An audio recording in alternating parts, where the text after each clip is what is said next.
Good morning student, myself Seema Mishra from Shiv Jyoti educational group Kota. बच्चों, आज हम अपने हिंदी व्याकरण से पाठ 7 समास पढ़ेंगे।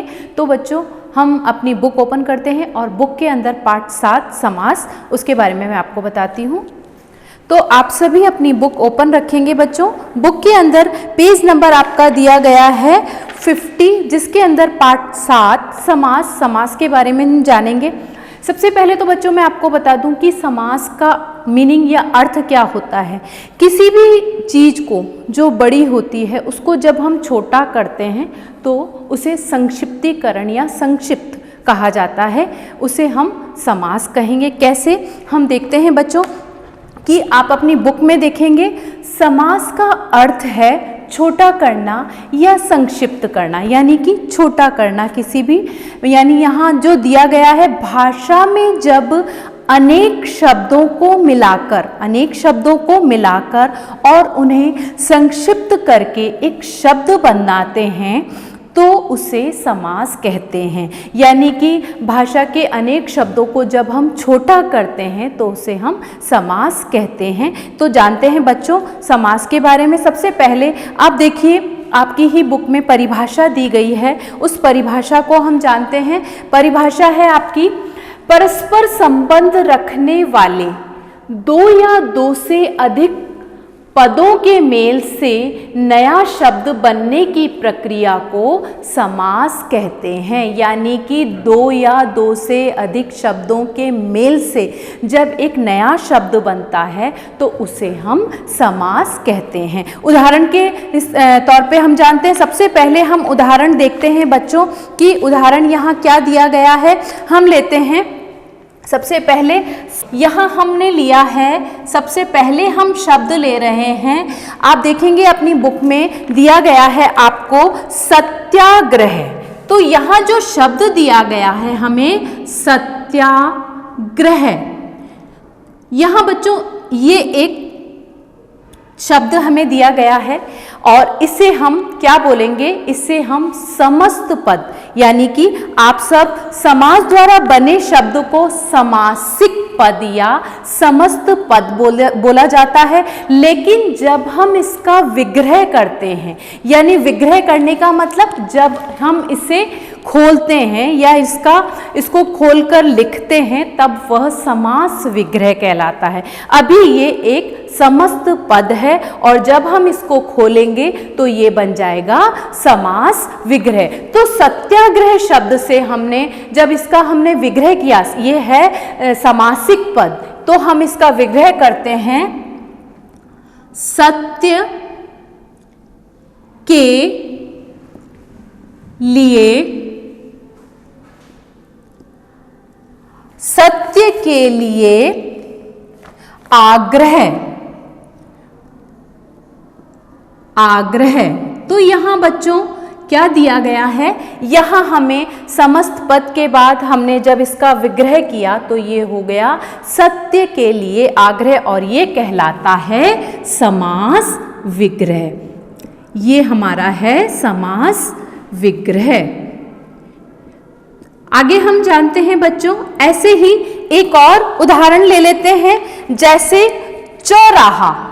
यहाँ हम ले रहे हैं चौराहा और इसका हम विग्रह करते हैं तो ये क्या हो जाएगा, यहाँ आ जाएगा चार राहों का संहार, संहार, यानी कि चार राहों का समूह। तो इस प्रकार से हमने बच्चों यहाँ सबसे पहले जाना, उदाहरण दिया गया है आपका सत्याग्रह, जिसका विग्रह किया तो ये बन गया सत्य के लिए आग्रह। लेकिन जब हम इसे शब्द में लेते हैं तो ये हमारा शब्द जो होता है ये कहलाता है समासिक पद या समस्त पद, यानी कि ये हमारा है समस्त पद। इस प्रकार से बच्चों हमने यहाँ सबसे पहले परिभाषा के बाद इसके बारे में जाना है। अब आ जाते हैं बच्चों हम परिभाषा के बाद ये जानने के लिए कि समास द्वारा बने शब्द को समासिक पद या समस्त पद कहते हैं, जैसे कि मैंने आपको बताया है। और जब समास द्वारा बने शब्द के सभी पदों को अलग किया जाता है, यानी कि हमने इन पदों को अलग किया है, तो वो उसे हम कहते हैं समास विग्रह। आप बच्चों इस लाइन को रेखांकित करेंगे ताकि आपको इस चीज का ध्यान रहेगा कि हमने समस्त पद और समास विग्रह किस तरीके से समझा या किस तरीके से इसको हम समझ सकते हैं। समास द्वारा बने शब्द में दो पद होते हैं, यानी यहाँ दो पद दिए जाते हैं, जैसे सत्य ग्रह, और दोनों ही पदों के बारे में यहाँ बताया गया है कि पहले पद को हम पूर्व पद और दूसरे पद को हम उत्तर पद के नाम से जानते हैं। यानी जो दो पद दिए जाते हैं उसमें पहला पद पूर्व पद और दूसरा पद उत्तर पद के नाम से जाना जाता है। दोनों से बने शब्द को ही हम समस्त पद या समासिक पद कहते हैं। आगे आते हैं बच्चों हम समास के प्रकार। तो यहाँ हम जान रहे हैं समास के प्रकार के बारे में। समास के प्रकार में सबसे पहले तो आपको मैं ये बता दूं कि समास 6 प्रकार के होते हैं। समास के 6 प्रकार दिए गए हैं। तो बच्चों यहाँ आप जानेंगे समास के 6 प्रकार कौन कौन से हैं। आप अपनी बुक में देख सकते हैं 6 प्रकार दिए गए हैं। 6 प्रकार के बारे में ही हम पढ़ेंगे, परिभाषा सहित हम सभी परिभाषाओं को पहले समझेंगे और उसके बाद उसके प्रकारों को जानेंगे। तो यहाँ ले लेते हैं हम समास के प्रकार। आप सबको पता है, यहाँ बुक में भी दिया गया है कि समास के 6 प्रकार हैं। समास के 6 प्रकार हैं। तो सबसे पहले प्रकार यानी कौन सा है उसके बारे में हम जानेंगे। सबसे पहले आप अपनी बुक में देखिए, आपको दिया गया है बच्चों अव्ययी भाव समास।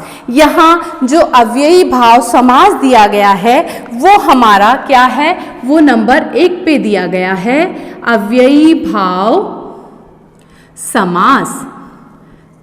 यहाँ हम जानेंगे बच्चों अव्ययी भाव समास के बारे में, जहाँ आपको बताया है कि किस तरीके से आप समास को समझ सकते हैं। पहले हम परिभाषा को समझ लें, उसके बाद हम इसके उदाहरण भी जानेंगे। तो सबसे पहले आप अपनी बुक ओपन रखिए। बुक में दिया गया है इस समास में 2 शब्दों से मिलकर जो शब्द बनता है वह अव्यय का काम करता है।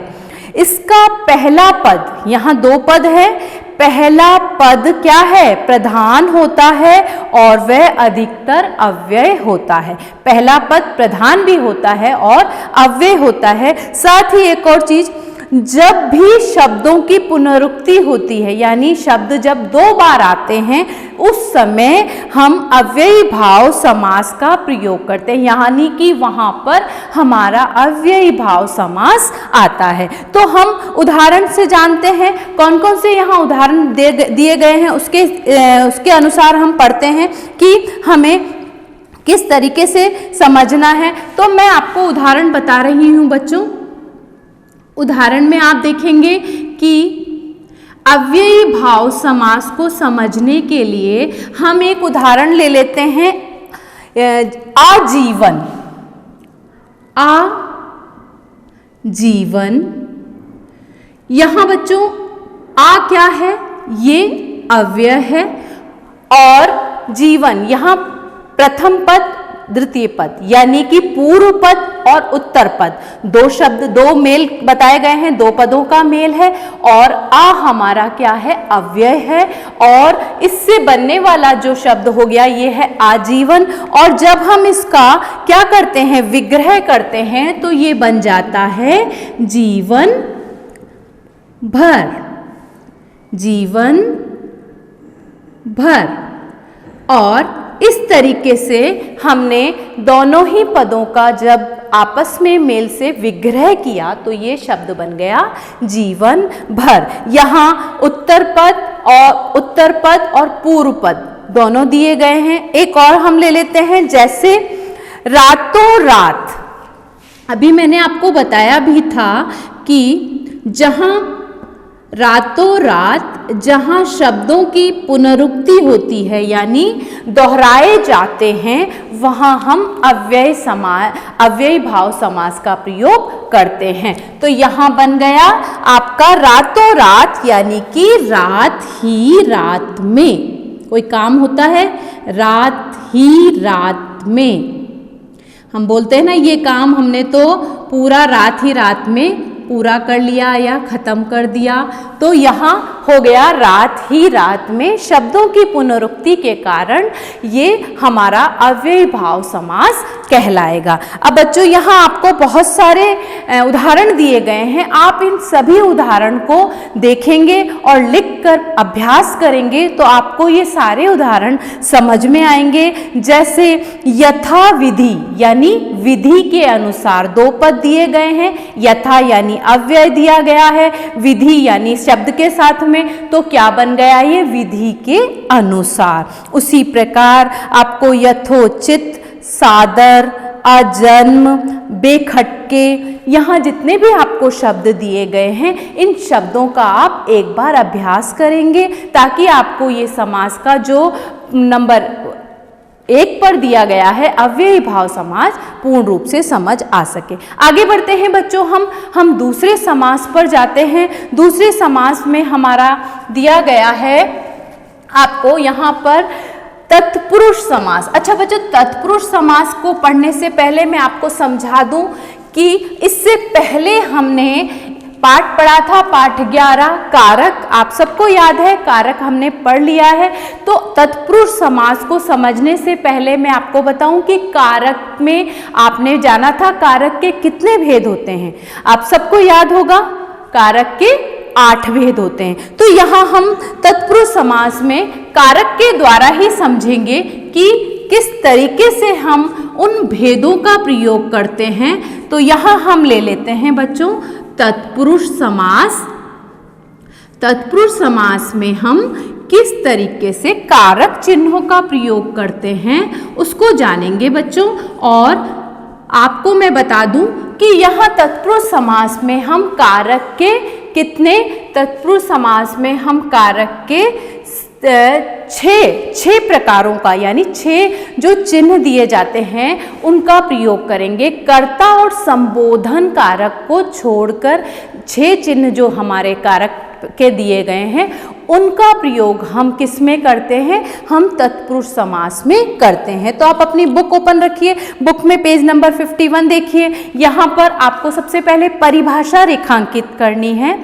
इस समास के 2 पदों के बीच में आने वाले कारक चिन्हों यानी 2 पदों के बीच में पूर्व पद व उत्तर पद के बीच में जब हम कारक चिन्हों का प्रयोग करेंगे तो वो हमारा समास विग्रह कहलाएगा और तत्पुरुष समास, क्योंकि हमने उसके अंदर कारक की विभक्ति चिन्हों का प्रयोग किया है तो वो हमारा तत्पुरुष समास कहलाएगा। यानी कि चिन्हों का, अब चिन्ह कौन कौन से दिए गए हैं ये आपको को, से, के लिए, से, का, के, की, में, पर, ये सभी क्या हैं, ये आपके कारक चिन्ह हैं। और जब हम समास विग्रह करते हैं तो इन चिन्हों का प्रयोग करते हैं। लेकिन जब हम समस्त पद में बनाते हैं या समस्त पद का प्रयोग करते हैं तब इन कारक चिन्हों का लोप होता है, यानी कि ये कारक चिन्ह छिपे होते हैं। तो हम कुछ शब्द के द्वारा समझते हैं बच्चों।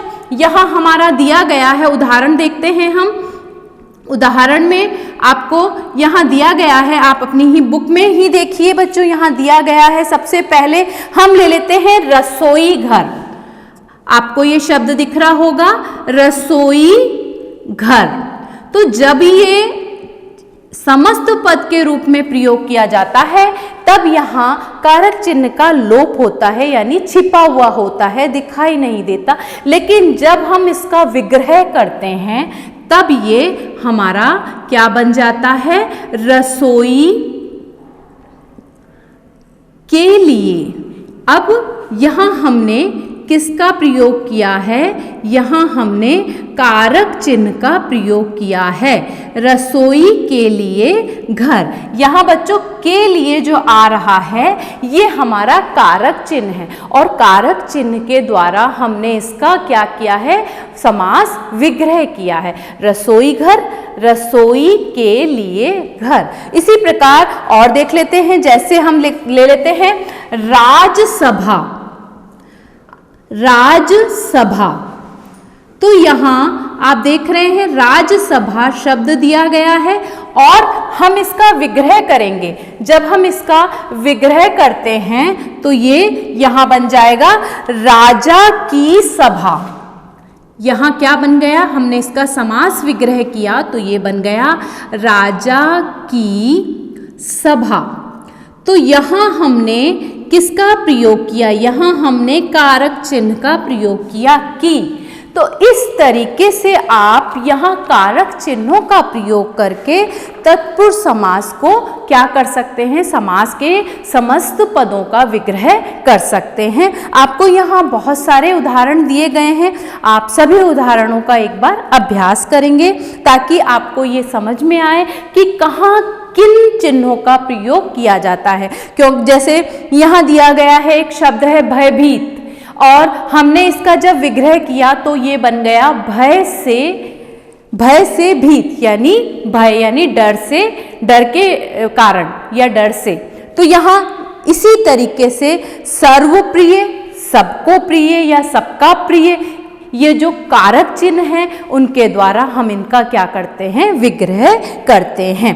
अब आ जाते हैं बच्चों हम इसके तीसरे भेद पर। नंबर 3 पे जो हमारा भेद दिया गया है वो है हमारा यहाँ पर, उसके बारे में हम जानते हैं और परिभाषा को भी समझते हैं। तो यहाँ दिया गया है कर्मधारय समास। नंबर 3 पे जो हमारा दिया गया है वो है कर्मधारय समास। कर्मधारय समास। अब बच्चों कर्मधारय समास को समझने के लिए सबसे पहले हम इसकी परिभाषा को समझ लें, उसके बाद हम इसके उदाहरण को भी जानेंगे। तो सबसे पहले मैं आपको परिभाषा समझाने जा रही हूँ। आप अपनी पेंसिल से इसे रेखांकित करें। इस समास में पहला पद विशेषण और दूसरा विशेष्य अथवा पहले और दूसरे पद में एक उपमेय जिसकी उपमा दी जाती है और दूसरा उपमान जिससे उपमा दी जाए। यहाँ आपको 2 चीज़ों का ध्यान रखना है बच्चों। एक जो हमारा ये है कि हमें अगर विशेषण और विशेष्य दिया गया है तो कौन सा शब्द है उसके बारे में बताना है, या उपमान या उपमेय। इसको अगर मैं आपको समझाना चाहूँ तो ये कि हम कैसे उसे किसके अनुसार हम उसे कंपेयर करते हैं, हम किससे तुलना करते हैं, उसके बारे में यहाँ बताएंगे। तो सबसे पहले मैं आपको बता दूं कि हम शब्द ले लेते हैं सबसे पहले जानने के लिए कि क्या विशेषण होता है और क्या विशेष्य होता है। तो यहाँ हम लेते हैं विशेषण और विशेष्य। तो यहाँ हम इसका एक उदाहरण ले लेते हैं बच्चों। तो यहाँ है आपका दिया गया है नीला कमल, नीला कमल, और हम इसको विशेषण और विशेष्य के अनुसार किस तरीके से जानेंगे। तो नीला क्या है? कमल की विशेषता बता रहा है। कमल की विशेषता क्या है कि वो नीला है, और विशेष्य क्या है? कमल। तो नीला है जो कमल, नीला है जो कमल, यानी कि ये क्या है? यहाँ हमें क्या दिया गया है? यहाँ हमें दिया गया है विशेषण और विशेष्य। यहाँ हमने कैसे जाना इससे?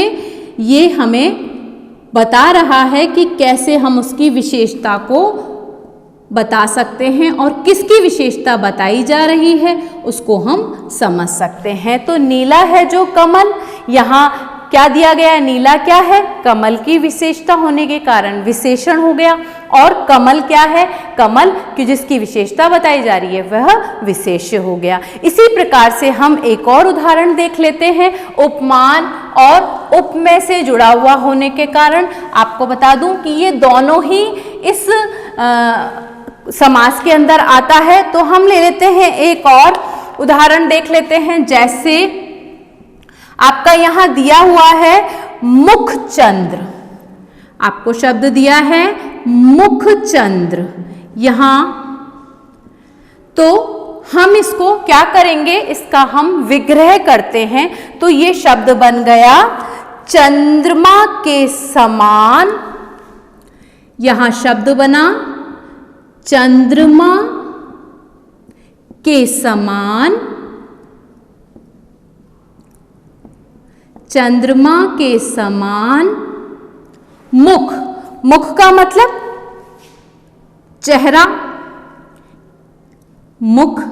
तो यहां देखिए बच्चों, आपको उपमान और उपमेय यहाँ क्या दिया गया है, उपमान और उपमेय। तो चंद्रमा क्या है, ये है हमारा उपमान, और किससे हम इसको कंपेयर कर रहे हैं, बता रहे हैं, किसकी उपमा दी जा रही है, चंद्रमा के समान मुख बताया जा रहा है।